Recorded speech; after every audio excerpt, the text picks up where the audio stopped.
have a drum or another musical instrument, and he would go out to battle and play to boost morale for the troops. And apparently in the gunfire he is slain, but legend says that the drummer boy never leaves St. Andrews, because for the centuries since, and even up to today, people swear that they see the drummer boy's ghost wandering down the road, or even standing here in the church graveyard, beating a phantom drum. Now, there's one story that I got told to me personally, that somebody who saw the drummer boy's ghost. He was a kid in the 70s or the 80s, and he was coming to a Boy Scout function, and they were going to the parish hall across the street. And when they pull up in the parking lot, they look into the church graveyard, and they see a kid in period clothing, like Revolutionary era clothing. And they're thinking, oh, there's a tour, we gotta go on the tour. You know, they're into history, so like, oh, we gotta go on the tour. We gotta see what's going on at St. Andrews. So they go into the parish hall, and they say, hey, we're ready for the tour. When does it start? And they're like, what tour? What are you talking about, tour? I'm like, you know, the kid in the graveyard. He has the clothes, he's dressed up like the Revolution. And they're like, did he happen to have a drum in his hands? And they're like, yes, he did. They're like, you might want to sit down. You just saw the parish ghost. So that's the story of the drummer boy, and people say that they still sing it today. So thank you all so much, Staten Island, for the countryside, the nature, the peace, and the quiet. There's about 7 men, 2 children, and 5 women in this small party. Now, for one reason or another, and we don't know exactly why, they come into a bit of an argument with a party of Staten Islanders. So they meet at some point and they start exchanging words. Well, somebody makes the unfortunate mistake of using, quote, inappropriate language towards one of the ladies present. And so the verbal fight becomes a fist fight. And then the sticks and the rocks start flying. That's the ball. So things get really ugly when Elias Butler gets involved. Elias Butler takes down one of the guys and he beats him up really bad. And 2 of the guy's friends jump in and they grab Elias Butler, and the 3 of them are fighting their way into the woods. Come into conflict right here on the church grounds. There is shooting, there is gunfire. They actually shoot out every single window of the church during this conflict. And according to legend, somebody in the party is shot and killed during this conflict, and he is a young drummer boy of about age 11 or 12. We are in death, which is rendered all the more appropriate by the tragic and sudden circumstances of his passing. A dissection on a corpse. Whoa! The medical student is a little bit of a ham, and he decides that he's going to give the kids a show. So he picks up the severed arm of the corpse and he waves it out the window at the kids. And as if this wasn't enough, he yells out, "This is your mother's arm, now get out of here." They all run away. I don't know what you're talking about, what body snatching. So nothing gets fixed until they steal the wrong body. And the story goes that one of Dr. Bailey's students is performing a dissection in a New York City hospital, and there's a bunch of kids on the street, and at this time there's always gangs of kids. And while on a voyage to the south in a tempestuous gale on the night of 21st October 1832 was passed away and suddenly precipitated into eternity. As a youth, he sustained an impeccable reputation. As a son, he was scrupulously attentive to the various offices of filial love and veneration. Though cut down in the spring of his life, his many virtues will be long recorded upon the hearts of his disconsolate parents. So I had a real piece. So she must have been born with some type of congenital condition or other medical condition that left her sick for her entire life and, quote, confounded all physicians. So at this time, of course, medicine is nothing like what it is today. And that condition, the identity of which is as good as anyone's guess.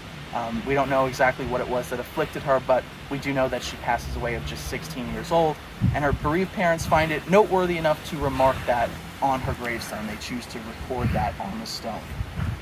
So just one of many interesting things in the cemetery here. Now we're going to head back to the road, Catholic Church. This is where her family rests. So it's a pretty big deal. It's one of the most famous burial church, who on the night of 17th May 1828, in company with his brother, was suddenly launched into eternity by the wheel of the Brooklyn steamboat Fulton while in the act of approaching one of the wharves of the city. So it's amazing that these 2 stones, side by side, 2 two siblings who die on the same day. Both reference the event, and both specifically name the ship that took their lives, which honestly probably was a little bit of an anger thing. You know, it probably was done in anger. They wanted to specifically name the ship that had caused their passing. Actually, it was in another cemetery somewhere in New England, and it was a young lady, and it read, she was killed by her husband and they named him, so they put his name on the gravestone. So this is the type of stuff, you know, that bereaved people could do at this time period. They could really call out somebody who had done wrong. Damn! Ready for the next one? And they're out in the water by the wharves by Brooklyn, so the docks where the ships come in. And they're doing a little fishing trip, but the weather is really bad. It takes a turn. A storm starts during their excursion, and the newspapers of the time say that lightning is vividly illuminating the sky and rain is pouring down. So they're in this little boat, and all of a sudden a giant steamship starts approaching the docks. A world where all that's born most lovely meets the darkest doom. She charmed us like a rose of morn and passed as transient as its bloom. So they're comparing her to a flower that withers and dies before its prime. So you know, this type of dramatic language can be found everywhere through the cemetery. Now back to the age of 74. His headstone is carved with an impressive relief sculpture of a woman in mourning. So as you can see, the female figure is leaning on a gravestone. She has in one hand a handkerchief to dry her tears, and in the other hand she's supporting her head. She's leaning on the headstone. She's centered between two willow trees, which long have historically been symbols of grief. So it's a really powerful funeral image, and the fact that it's in this excellent of condition is kind of remarkable.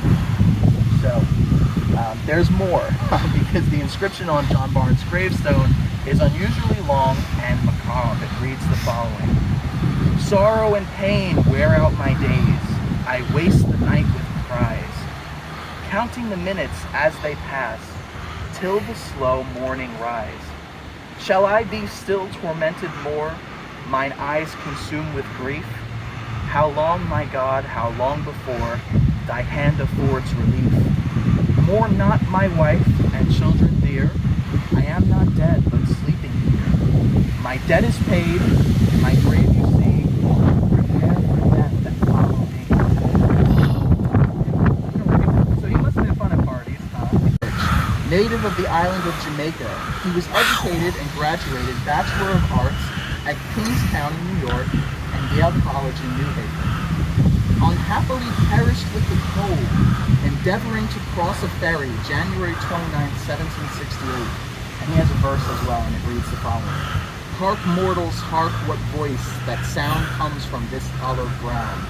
Oh, my friends, improve your days, while vital spirits animate your clay." So again, this is another reminder to live the right way while you still have the chance. And so, you know, I was pretty impressed that his gravestone said he, you know, perished with the cold endeavoring to cross a ferry. So I decided to press my luck and see if I could find any other historical information about this event. We know the date, we know the name, so there's a chance that you could find more to the story. And, you know, with the 1700s, it's kind of tricky. The newspapers don't report everything that happens every day. A lot of the newspapers from that time simply no longer exist. You know, there's no extant copy of the newspaper left. But I got lucky. I found a news article from England, of all places, that talks about these events that happened on Staten Island. And the story goes this way. The year 1768, it's about a decade before the start of the Revolutionary War. Staten Island, like I said earlier, is a small farming community with thousands of stores. And at that time, the quickest way through the island was not through it at all. It was around it by ship. So there were private ferry lines that dotted the coast of Staten Island and New Jersey. And this is actually how Cornelius Vanderbilt gets his start. He actually owns a small ferry line, and then he, you know, sells up and invests in the railroads, and eventually becomes the richest man in the United States. But this is a little before his time. So there's a party of 8, and they're bringing their horses too. They're going from New Jersey to Staten Island in the dead of winter. Snow's on the ground, but they judge the passage as safe. They check the wind, and they say, all right, I think we can make it. You know, it seems like the conditions are safe. Among them are William Cornelius George, who's buried here. So we know how the story goes, right? And a driver